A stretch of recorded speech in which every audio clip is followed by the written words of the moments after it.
যিজন গুৰুৱে নাট গীত ভাওনা সকলো দি গ'ল হয়নে নামঘৰ সাজিলে সকলোকে একত্ৰিত কৰি ল'বলৈ আৰু এই নামঘৰৰ সেই মণিকূটত কি পাতিলে আসন হয়নে নহয় আৰু সেই আসনৰ মধ্যত কি ৰাখিলে হাতীমাৰি ভুৰুকাত ভৰোৱা পুথি গুণমালা সকলোৰে ঘৰতে আছে গুণমালা হয়নে বাংময় মূৰ্তি ভাগৱতৰ সাৰ গুণমালা কেতিয়াবা এবাৰ ভাবেনে বাৰু গুৰুজনে কিমান আমাক আপুৰুগীয়া সম্পদ দি গ'ল পৃথিৱীত এনে কোনো জাতি নাই অসমীয়া জাতিটোৰ দৰে চহকী যিখন সমাজৰ নামঘৰ আছে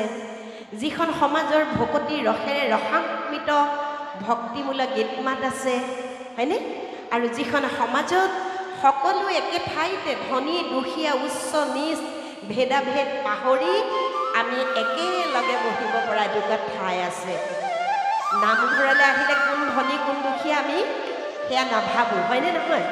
ভাবোঁ নেকি কেতিয়াবা এয়া মাত্ৰ অসমীয়া সমাজতে আছে সেয়েহে মই লিখিছিলোঁ শংকৰ গুৰুৱে নামঘৰ সাজিলে গুণমালা থাপনাতে থৈ মৃত সঞ্জীৱনী ৰূপে হৰিনাম বিলালে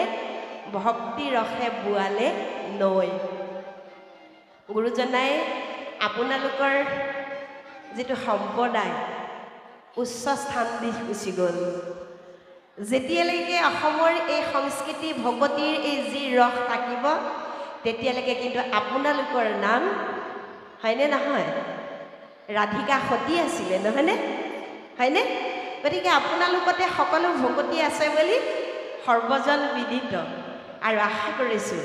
আজিও আমি এই পুণ্য ঠাই এই ভকতিৰ অমিয়া ৰস আমি সকলোৱে নিগৰাম আৰু পান কৰিম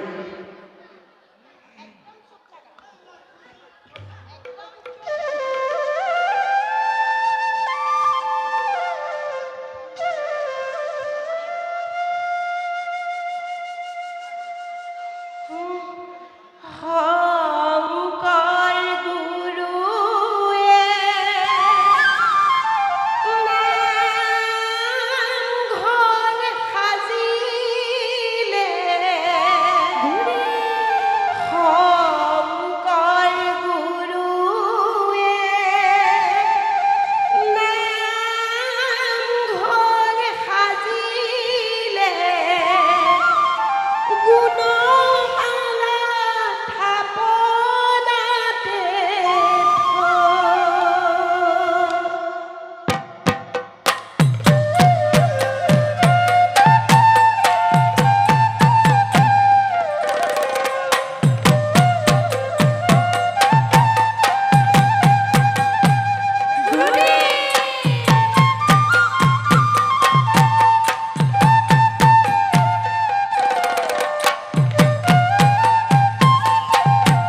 শংকৰদেৱৰ ওচৰত প্ৰথমতে শৰণ লোৱা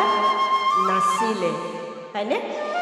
আৰু শংকৰদেৱৰ ওচৰত যেতিয়া শৰণ ল'লে লোৱাৰ পাছত মাধৱ মহাপুৰুষৰ জৰিয়তে আমাৰ জগতে জানিলে যে শংকৰে আমাৰ পৰম গুৰু গুৰু আৰু শিষ্যৰ এই যি সম্পৰ্ক সেয়া কিন্তু মাধৱ মহাপুৰুষে দেখুৱাই থৈ গ'ল গুৰু শিষ্যৰ যিটো পৰম্পৰা গতিকে শংকৰদেৱতকৈ মাধৱদেৱে বেছি ত্যাগ কৰিলে আমি সকলোৱে নামঘোষা পঢ়িছোঁ নে এই ল'ৰা ছোৱালীবোৰত এই যে ইহঁতি যে উঠি আহিছে এই ল'ৰা ছোৱালীবোৰক আমি এই কথাবোৰ মাকহঁতে সাধু একাৰ হ'লে ক'ব লাগিব যে গুৰু আৰু শিষ্যৰ যিটো পৰম্পৰা অসমীয়া সমাজত অসমীয়া সংস্কৃতিত মাধৱ মহাপুৰুষে দেখুৱাই থৈ গ'ল শংকৰদেৱক গুৰু হিচাপে প্ৰতিষ্ঠা কৰিলে মাধৱদেৱে কথাটো গম পাইছেনে গতিকে মাধৱদেৱে নিজে গাহস্থ জীৱনো পালন নকৰিলে তেওঁ বিয়া বাৰু নকৰালে সমস্ত সময় শংকৰদেৱতে তেওঁ কি কৰিলে দি দিলে সেয়েহে লিখিছিলোঁ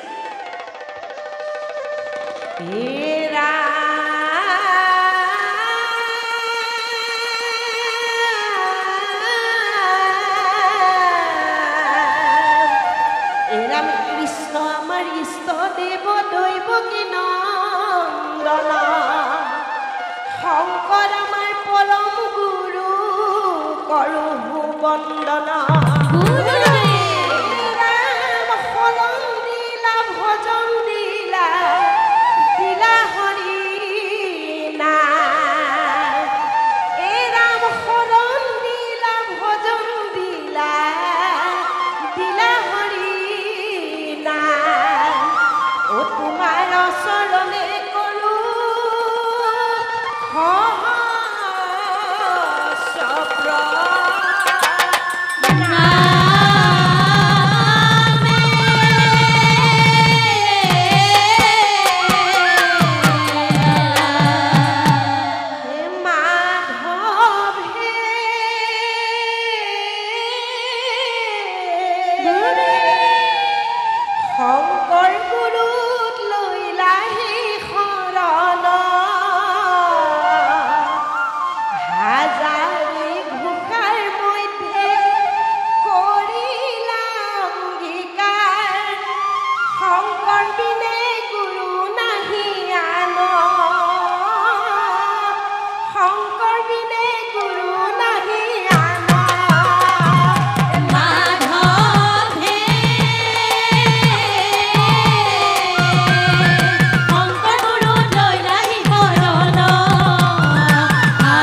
আমাৰ সম্পদ আচলতে এওঁলোকে